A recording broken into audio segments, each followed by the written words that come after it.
Screen पर आप जो तस्वीर देख रहे हैं उसमें पहली तस्वीर है जम्मू कश्मीर के जेल महानिदेशक हेमंत के लोहिया की और दूसरी तस्वीर है हेमंत के आरोपी कातिल नौकर यासिर अहमद की। इन दोनों तस्वीर के पीछे एक हाथ है आतंकी संगठन का। आप इसे टीआरएफ कह सकते हैं। टीआरएफ कहना क्या, टीआरएफ ही है, क्योंकि इसने खुद कबूला है कि डीजी की हत्या टीआरएफ ने की है। टीआरएफ का मतलब है लश्कर तोयबा LAT से जुड़े आतंकी संगठन द रेजिस्टेंस फ्रंट, मतलब टीआरएफ। टीआरएफ का जिक्र इसलिए कर रहा हूं क्योंकि जम्मू कश्मीर के जेल महानिदेशक हेमंत के लोहिया की हत्या की जिम्मेदारी यही टीआरएफ ने ली है। टीआरएफ कोई पुराना आतंकी संगठन नहीं है। यह आतंकी संगठन 2019 में वजूद में आया था। हालांकि इसका नाम धारा 370 हटाने के बाद उस वक्त सुर्खियों में था जब इसने टारगेट किलिंग की कई वारदातों को अंजाम दिया। लेकिन आज आपको टीआरएफ की पूरी कहानी बताने वाले हैं कि आखिर क्या है टीआरएफ का इतिहास और कैसे बना यह आतंकी संगठन और कौन है इस संगठन का सबसे बड़ा चेहरा। जम्मू कश्मीर पुलिस का कहना है कि अब तक डीजी हेमंत लोहिया की हत्या के वारदात में टेरर एंगल सामने नहीं आया है। हालांकि पुलिस इसके पीछे आतंकी साजिश से इनकार भी नहीं कर रही है। ऐसे में घाटी के नए आतंकी संगठन टीआरएफ का नाम सामने आना अपने आप में किसी बड़ी साजिश की तरफ इशारा कर रहा है। टीआरएफ आतंक का नया नाम है। टीआरएफ जब से वजूद में आया है इसके निशाने पर जम्मू कश्मीर के सरपंच और स्थानीय नेता रहे हैं। उस वक्त इस आतंकवादी समूह ने श्रीनगर के लाल चौक पर सीआरपीएफ की एक टुकड़ी पर हमला किया था। बताया जाता है कि टीआरएफ के पीछे लश्कर तोयबा का हाथ है। टीआरएफ साल 2020 में उस वक्त चर्चा में आया था जब इसने बीजेपी कार्यकर्ता फिदा हुसैन, उमर राशिद बेग और उमर हाजम की कुलगाम में बेरहमी से हत्या कर दी थी।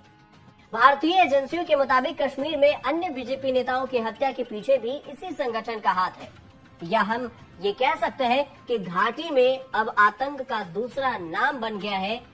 टीआरएफ को बनाने की साजिश सरहद पार रची गई थी, जिसमें लश्कर तोयबा, हिजबुल मुजाहिदीन जैसे आतंकी संगठन के साथ साथ पाक एजेंसी ISIS भी शामिल थी। मकसद था कि भारत में होने वाले आतंकी हमलों में पाकिस्तान का नाम सीधे तौर पर न आ पाए और वह फाइनेंशियल एक्शन फोर्स FATF में ब्लैक लिस्ट होने से बच जाए।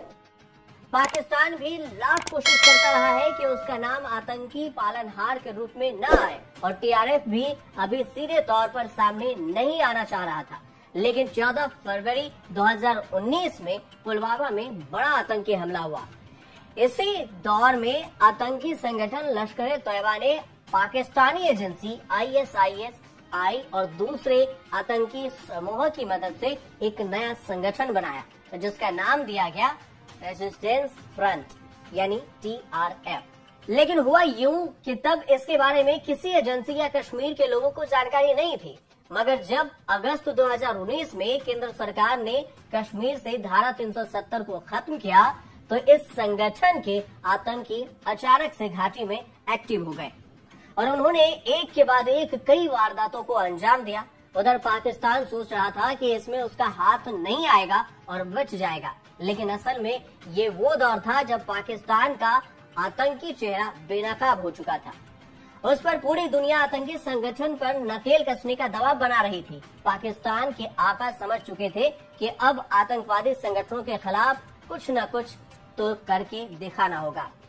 तब पाकिस्तानी खुफिया एजेंसी ISI ने घाटी में दहशतगर्दी फैलाने वाले आतंकी संगठन लश्कर तोयबा LAT के साथ मिलकर एक नया आतंकी संगठन बनाया और उसे नाम दिया TRF का मकसद क्या है? जैसे हर आतंकी संगठन का मकसद होता है आतंक फैलाना, किसी भी घटना को बगैर भय के खौफनाक अंजाम देना, ऐसे ही TRF का भी मकसद था। TRF का मकसद भी आतंक फैलाना था। जम्मू कश्मीर घाटी में एक बार फिर से वो दौर लाना था जो कभी 90 के दशक में हुआ करता था, यानी आतंक का राज।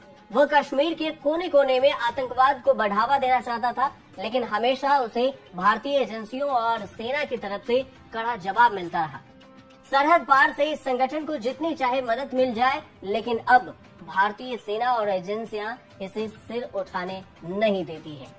टीआरएफ जब से अपने वजूद में आया तो सबसे ज्यादा टारगेट किलिंग की वारदातों को अंजाम दिया। टीआरएफ ने सबसे ज्यादा पुलिस अफसरों और नेताओं को अपना निशाना बनाया। टीआरएफ से जुड़े लोग सूबे में होने वाली हर सरकारी और सियासी नहीं था कि घाटी में खौफ फैलाना और फिर वापस चले जाना। टीआरएफ के आतंकी चाहते हैं कि वे किसी दूसरे राज्य का शख्स कश्मीर में न रहे। यही वजह है कि वे सेना, पुलिस और नेताओं के अलावा गैर कश्मीरियों को भी अपना टारगेट बनाते हैं। इस आतंकी संगठन की पुरजोर कोशिश यही रहती है कि बाहर से आए लोगों में जितना खौफ भर दिया जाए, वे लोग कश्मीर, जम्मू कश्मीर में आने या कोई काम करने जैसी बातें भी बिल्कुल भूल जाएं। लेकिन शायद टीआरएफ ये भूल रहा है कि अगर खौफ फैलाना वो जानता है तो भारत भी शांति जानता है और शांति फैलाना जानता है। और किस तरह से शांति आएगी ये बखूबी टीआरएफ जानता है कि उसका एक ही रास्ता है, आज नहीं तो कल भारत न सिर्फ टीआरएफ को बल्कि लश्कर-ए-तैयबा जैसे जितने भी आतंकी संगठन है उसे खत्म करके ही दम लेगा। और भारत ने इसकी तैयारी भी शुरू कर दी।